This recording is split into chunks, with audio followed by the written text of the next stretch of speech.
U ovom videu rešio sam da napravim Dolce Gusto nosač ili držač za kapsule, za kafu.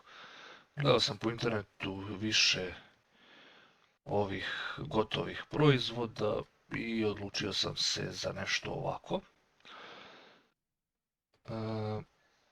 Prvo što ćemo uraditi jeste iseći ćemo ove unutrašnje krugove za kapsule. Stavit ćemo da je to inside, znači da glodalo seče sa unutrašnje strane, kako bi to bilo sve na meru. Zatim ćemo isto uraditi i za ove otvore, ili kako ja zovem šliceve.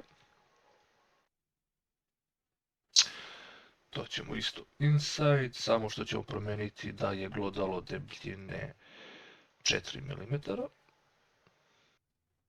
Ićemo calculate i nakon toga možemo da uradimo graviranje slova. Za to ćemo ići na Quick Engraving Toolpath, izabrat ćemo glodalo koje je od 10 stepeni i vrh glodala je 0,1, stavit ćemo da je outline, calculate i na kraju izabrat ćemo okvire. To ćemo isto da stavimo da je isecanje, ovaj put će biti outside i promenit ćemo nazad glodalo na 6 mm i calculate. Sad u ovom trenutku možemo da vidimo kako bi to izgledalo. Uradit ćemo simulaciju. Ićemo preview all toolpaths i on ovdje sad radi.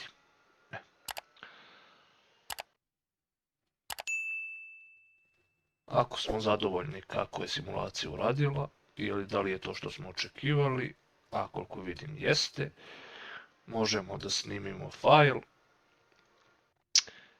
G-code i da ubacimo u Mach 3 software da to radi. To je to.